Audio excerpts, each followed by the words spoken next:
Servus, Glück auf und herzlich willkommen zum weiteren FC Bayern Talk. Ja Leute, diesmal zum Champions League Achtelfinal-Rückspiel zu Hause gegen Lazio Rom. 2:1 gewonnen. Ja, ich denke, es gibt nicht viel zu sagen heute. Es wird ein kurzes Video werden.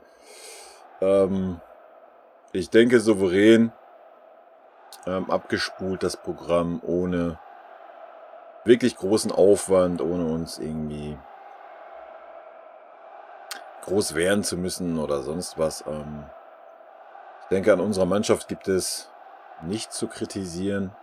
Ja, vielleicht das Gegentor hätte Nübel rauskommen können, aber wenn man nur alle Jubeljahre mal spielt, hat man auch nicht unbedingt so das Spielgefühl. Also von daher will ich ihm da noch nicht mehr zum Vorwurf machen. Und ja, nach 4:1 im Hinspiel,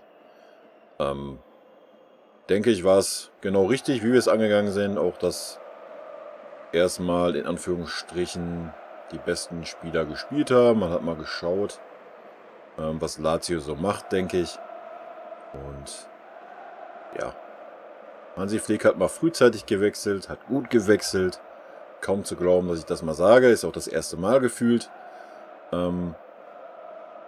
Ja, selbst Alaba hat heute gut gespielt. Bis auf 2, 3 Fehlpässe im Spielaufbau. Ansonsten fand ich es okay. Gut, im defensiven Mittelfeld war er dann nicht mehr so irgendwie. Aber das lag natürlich auch dann an generell den ganzen Wechseln und dass wir dann schon 3 Gänge rausgenommen hatten, anstatt nur 2. Also von daher, denke, an unserer Mannschaft gibt es gar nichts auszusetzen. Ganz souverän runtergespielt, das Ding, ganz seriös auch. Ja, vielleicht ein paar Worte zu Lazio.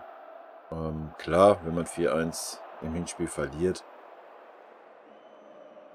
ja, hat man vielleicht nicht den Glauben daran, aber dass man so gar nichts versucht, weiß ich auch nicht. Also, ich meine, das ist immer noch ein Champions League-Spiel und man kann auch nach dem 4:1 immer noch 4 Tore schießen und ja, vielleicht kommt man in die Verlängerung, vielleicht kriegt man gar keinen rein. Aber da war ja noch nicht mal der Versuch da bei Lazio irgendwie. Klar, sie haben uns da mal ein bisschen höher angelaufen. Wir haben mit relativ wenig Aufwand das dann versucht noch rauszuspielen und sowas. Ja, keine Ahnung, ich erwarte eigentlich in einem Champions League-Spiel mehr Feuer. Ich denke, deswegen stand auch die erste Elf auf dem Platz, um einfach mal zu sehen, was Lazio macht. Dann hätte man reagieren können, aber ja, wie gesagt, das war enttäuschend, was Lazio geboten hat. Ja, keine Ahnung, ich hätte auf jeden Fall in der ersten Halbzeit ein Feuerwerk erwartet von Lazio, dass man einfach alles versucht. Dann sieht man ja als Lazio Rom, schaffen wir es irgendwie 2 Tore zu schießen, keins zu kriegen, oder schießen wir 2 und kriegen nur 1. Ja, dann ist immer noch alles möglich. Ne? Man kann immer noch 2 Tore machen in der zweiten Halbzeit. Klar ist das alles super unwahrscheinlich, gar keine Frage. Wir sind ja jetzt auch keine Laufkundschaft, aber es war ja noch nicht mal der ernsthafte Versuch da. Das ist halt so das Traurige. Klar, hätten sie es versucht, dann, wenn das Spiel normal gelaufen wäre, hätten wir die Räume gehabt, dann hätte es vielleicht in der ersten Halbzeit 0:2, 0:3 für uns gestanden, dann wäre das Ding durch gewesen. Ja, so gar nichts versuchen und da irgendwie darauf zu spielen, dass man nur 2:0 verliert, oder ja, wo sie dann das 2:1 gemacht haben, dann haben sie nochmal 5 Minuten ein bisschen was versucht und das war's dann. Also keine Ahnung. Ich meine, wir sind in auch keiner Phase, wo wir irgendwie defensiv so super stabil sind. Ich denke, das wird sich auch bis nach Rom rumgesprochen haben. Also keine Ahnung, wie man mit so einer Einstellung in ein Achtelfinale in der Champions League gehen kann. Meine Meinung. Wie gesagt, wir brauchen uns gar nichts vorwerfen. Wir haben alles richtig gemacht. Wir haben Kräfte geschont. Wir haben das gemacht, was nötig war. Nicht mehr, nicht weniger. Es gibt keinen Spieler, den wir kritisieren müssen. Ich habe keinen schlechten Spieler gesehen heute auf dem Platz. Im Gegenzug haben wir natürlich auch keinen gesehen, der super auffällig war oder sowas. Und da gibt es gar nichts vorzuwerfen. Auch, dass manchmal halt so Sané, Gnabry, unsere üblichen Verdächtigen, aber auch mal ein oder andere einfach mal ein bisschen vom Gas gegangen ist, einfach auch mal ein bisschen stehen geblieben ist. Wie gesagt, völlig okay. Es stand 1:0. Lazio war total ungefährlich. Wir hatten alles im Griff und da ist das völlig normal, völlig menschlich und auch völlig okay, weil die nächsten Spiele kommen, ne? Gut, nichtsdestotrotz denke ich, schmeißen wir mal einen Blick in die Statistik. Ich selber auch noch nicht reingeguckt, aber so 60, 40, ja gut, jetzt die letzten Minuten, dann ist es sogar noch ein bisschen mehr geworden. Ballbesitz, also 58,7 zu 41,3. Fouls 12,9, Zweikämpfe haben wir 52% gewonnen. Schüsse insgesamt 12,5. Schüsse aufs Tor 4,2. Ja, und wie ich schon sagte, Leute, wenn ich mit keiner Chance gefühlt in ein Rückspiel gehe, ja, dann erwarte ich zumindest, dass man die erste Halbzeit Vollgas gibt und wenn man Schüsse insgesamt 5 und 2 aufs Tor hat. Und wenn ich jetzt mal so zurückdenke, ich weiß gar nicht, war in der ersten Halbzeit einer aufs Tor? Ich glaube nicht, oder? Ich weiß nicht, da war ja nochmal Abseits in der zweiten, ich weiß es nicht. Wenn, dann war es irgend so ein cooler Ding. Also, ja, Trauerspiel, Leute. Trauerspiel, wirklich Trauerspiel. Habe ich kein Verständnis für, weiß ich nicht. Verstehe ich nicht, so eine Einstellung. Gewonnene Zweikämpfe, Kimmich 8, Hernandez 7, Sané 7. Ballkontakte 113 Alaba, 95 Pavard, 94 Hernandez. Schüsse insgesamt Levi 5, Sané 2, Choupo-Moting 1, ja, und der war auch drin. Torschussvorlagen 4 Kimmich, Sané 2, Alaba 2. Ja, einfach mal zu den Statistiken. Denke, mehr gibt es da nicht zu sagen. Ist ein bisschen schade. Ich hab selten so entspannt und so, ja, weiß ich nicht, so emotionslosen Fußballspiel geguckt wie heute. Ich glaube, das passt ganz gut. Ich meine, klar, Spiel um die goldene Ananas aus unserer Sicht.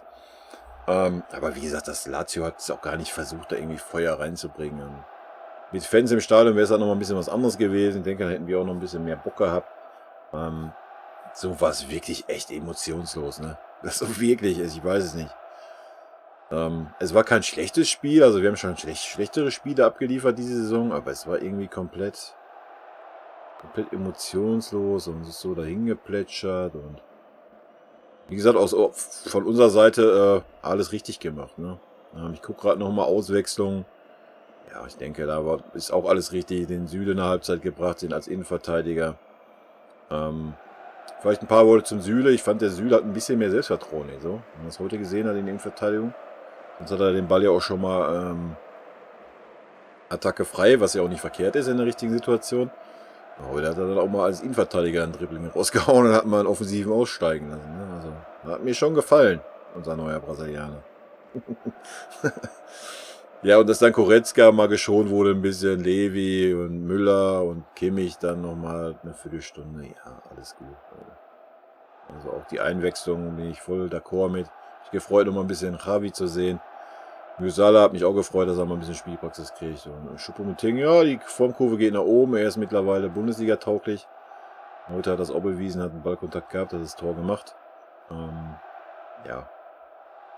Und so Alphonso Davies hat mal eine Pause gekriegt. Und ich fand es auch gut, dass Hernandez mal wieder spielen durfte. Und durchspielen durfte, hat er sich auf jeden Fall verdient. Ja, das war's, Leute. Traurig, aber waren 9 Minuten, aber ich habe nichts zu sagen. Es gibt nichts zu kritisieren. In meinen Augen haben wir alles richtig gemacht und von daher, was sollen wir da groß rumeiern? Ich gucke mal eben. Samstag 15:30 Uhr spielen wir gegen Stuttgart und dann ist erstmal Länderspielpause. Das habe ich gar nicht so auf dem Schirm gehabt, dass dann erstmal Länderspielpause ist und das Spiel Leipzig dann direkt nach Länderspielpause ist. Weiß nicht, ob das ein Vorteil für uns ist. Zum Glück haben wir aktuell 4 Punkte vor, dass wir selbst bei einer Niederlage vorne bleiben würden.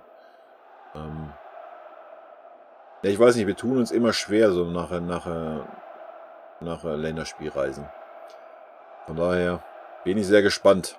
Aber erstmal mit Stuttgart, also ich würde sagen, wir genießen das Spiel nochmal, den Südschlager. Ich bin sehr gespannt. Stuttgart, wenn die einen guten Tag haben, ne? Man hat es gegen Dortmund gesehen und so weiter. Also auch sehr konterstark. Wird kein Selbstläufer. Ich denke, da müssen wir nochmal konzentriert sein.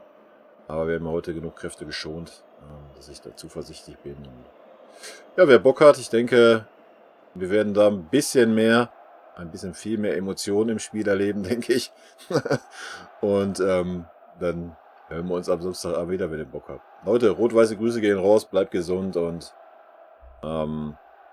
glaube, Auslosung ist schon Freitag. Bin ich mal gespannt, wen wir als Gegner bekommen. Und ja, vielleicht mache ich da nochmal ein kurzes Video. Also in diesem Sinne, haut rein, bis dann. Tschüssi.